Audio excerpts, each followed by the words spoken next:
British సామ్రాజ్యపు బానిస సంకెళ్ల నుంచి యావత్తు భారతదేశాన్ని బంధ విముక్తిని చేశాడాయన. నెత్తుటి బొట్టు చిందకుండా ప్రజలకి స్వేచ్ఛావాయుల్ని పరిచయం చేశాడు ఆ మహామనిషి. నిరాయుధుడై ఒక్కడై కదిలి యావత్తు దేశమే తన వెంట నడిచేలా చేసిన ఆ ఉత్తముడు ప్రజలకు దేవుడు కాక ఇంకేమవుతాడు. అందుకే కనిపించని దైవం కంటే కలిసి నడిచిన మానవుణ్ణి దేవునిగా భావించారు సిక్కోలు ప్రజలు. ఆ మహాత్ముడు నడియాడిన నేలలో మహాత్మునికి గుడి కట్టారు.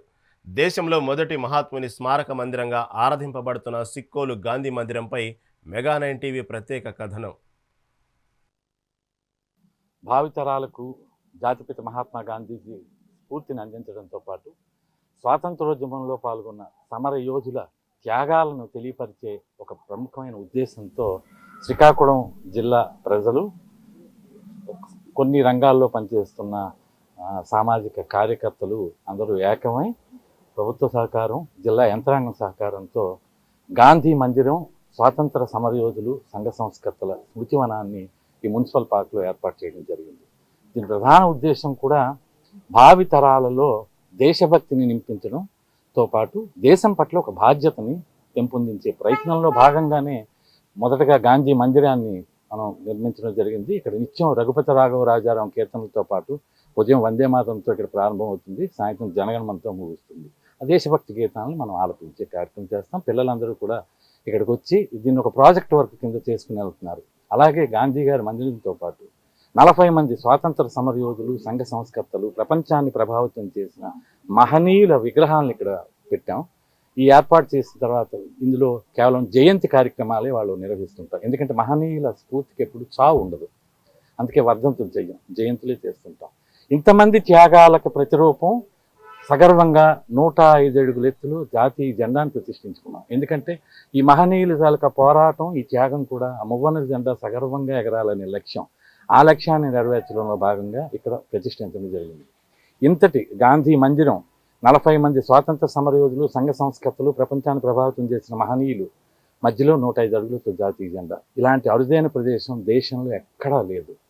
ఇది పూర్తిగా శ్రీకాకుళం జిల్లా సమాజం, దాతలు, యంత్రాంగం సహకారంతో సమిష్టిగా చేసిన ఈ ప్రయత్నం భావి తరాలకు స్వాతంత్ర స్ఫూర్తిని, మహనీయుల త్యాగాన్ని తమ జీవితానికి అన్వయించుకొని దేశం పట్ల గౌరవం, బాధ్యతతో, స్ఫూర్తితో బతకాలి అనే ఒక మంచి ఉద్దేశాన్ని వాళ్ళ ఆలోచనలో పెంపొందించడం కోసం ఈ వ్యవస్థ. శ్రీకాకుళం నగరంలో మహాత్మా గాంధీ మందిరం, స్వాతంత్ర సమరయోధుల స్మృతివనం ఏర్పాటు చేసుకున్న తర్వాత ఇందులో ఎన్నెన్నో కార్యక్రమాలు చేపడుతూ ఉన్నాం.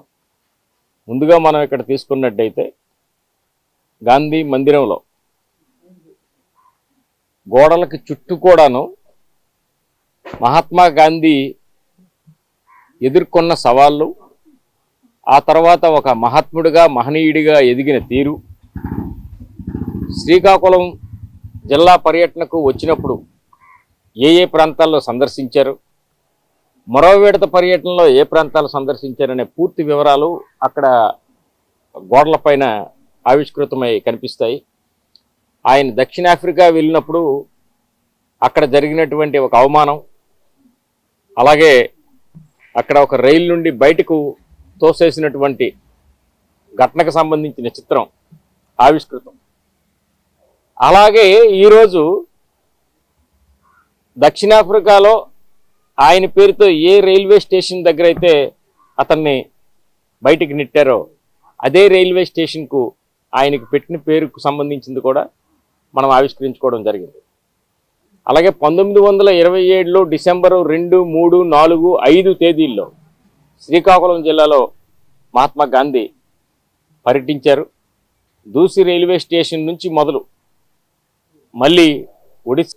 ఈరోజు ఇది ఒక పవిత్రమైన స్థలంగా భావించి శ్రీకాకుళం జిల్లాయే కాదు, రాష్ట్రంలో నలుమూలల నుంచి అధికారులు, అనధికారులు అందరూ విచ్చేసి ఈ గాంధీ మందిరం సందర్శించుకుంటున్న పరిస్థితి ఉంది. ఈ గాంధీ మందిరం ఇంకో ప్రత్యేకత ఉంది.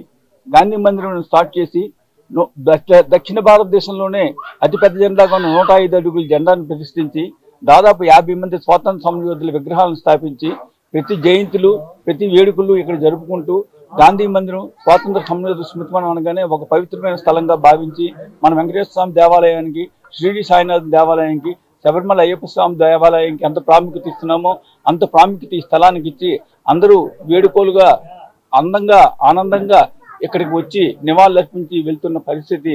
ఇది ప్రత్యేకమైన స్థానం.